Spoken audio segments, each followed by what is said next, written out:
November 4, 1979. Iranian militants storm the U.S. Embassy in Tehran. 52 Americans become hostages. The most powerful military on Earth has no unit trained to get them out. One man had been warning this would happen for years. His name was Charlie Beckwith, and by the time America needed him, he was ready. In the next few minutes, you'll learn how one stubborn Green Beret built America's premier counterterrorism unit from scratch, and how a failed rescue mission in the Iranian desert forced changes that shaped special operations forever. Things start getting sideways pretty fast, so buckle up. Charles Alvin Beckwith wasn't easy to work with. He was loud, profane, and relentless. The Army called him Chargin' Charlie. His men had other names for him. In 1962, Beckwith served an exchange tour with the British Special Air Service, the SAS. What he saw changed everything. The Brits had built small teams capable of surgical operations, hostage rescue, counter-terrorism, direct action behind enemy lines.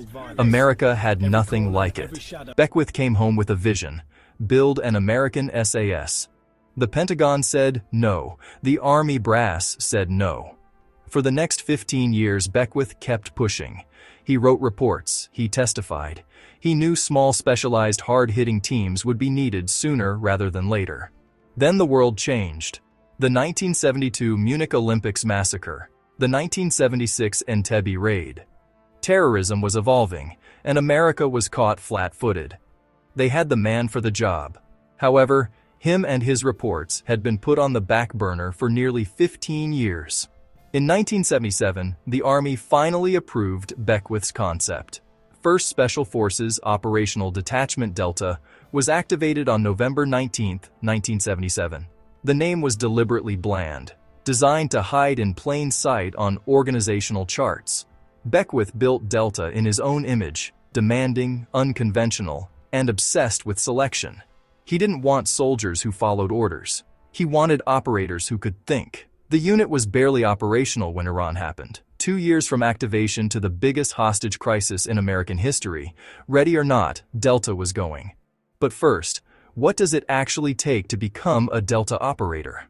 The selection process Beckwith designed still breaks candidates 50 years later. Delta recruits from the best. Rangers, Special Forces, sometimes SEALs. But pedigree means nothing at selection. Everyone starts at zero. The first phase is physical, but not the way you'd expect. No drill sergeant screaming, no cadence runs. You're given a rucksack, a map, a compass, and a set of coordinates. Figure it out. Land navigation across the Appalachian Mountains. Alone. Distances increase daily. Time limits shrink. Instructors watch but give no feedback. You never know if you're passing or failing. This is deliberate. Beckwith wanted to see who could perform without external validation. Battlefields don't give feedback, neither does Delta selection. Psychological screening follows. Candidates face scenario after scenario designed to create doubt, frustration, and moral ambiguity. There are no right answers, only your answers. The commander's board is last. You sit across from Delta leadership, and they dissect your entire career. Every decision, every failure. They're not looking for perfection. They're looking for honesty. Attrition runs between 70 and 90%. Most who fail aren't weak. They're just not right. Delta is looking for a specific type, adaptive, autonomous, and humble enough to learn. Pass selection and you've earned nothing but a seat in the schoolhouse. What comes next is where soldiers become operators. The operator training course lasts 6 months. It's modular, intensive, and builds a toolkit most soldiers never touch. Marksmanship comes first. Delta shooters train until accuracy is automatic, under stress, in darkness, while moving. The standard isn't good enough for combat. The standard is perfect. Close quarters battle, CQB, is rehearsed until muscle memory overrides conscious thought. Room clearing, target discrimination, movement in confined spaces. You train until the mechanics disappear. Breaching covers every method to get through barriers: mechanical, ballistic, thermal, explosive. Each technique is practiced until it's instinct. Tactical medicine trains operators to save lives when seconds matter. hemorrhage control, airway management, tension pneumothorax. You learn to keep teammates alive long enough for surgical care. Tradecraft rounds out the course. Surveillance, counter-surveillance, denied area operations.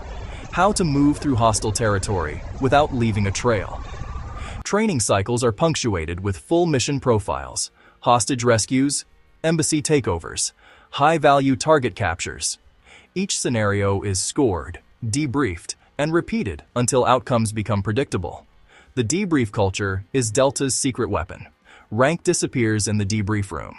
If you screwed up, you own it. If leadership screwed up, they own it. Honest feedback is how teams get better. This training system was still being built when Delta got the call. April 1980. Operation Eagle Claw. The mission that almost killed Special Operations. Operation Eagle Claw, Desert 1. By April 1980, the hostages had been held for 5 months. Diplomatic solutions were failing. President Carter authorized a rescue mission. The plan was ambitious. 8 RH-53D helicopters would launch from the USS Nimitz in the Persian Gulf, fly 600 miles to a staging area in the Iranian desert, codenamed Desert 1, link up with C-130 transports carrying Delta operators and fuel, then continue to a hide site near Tehran.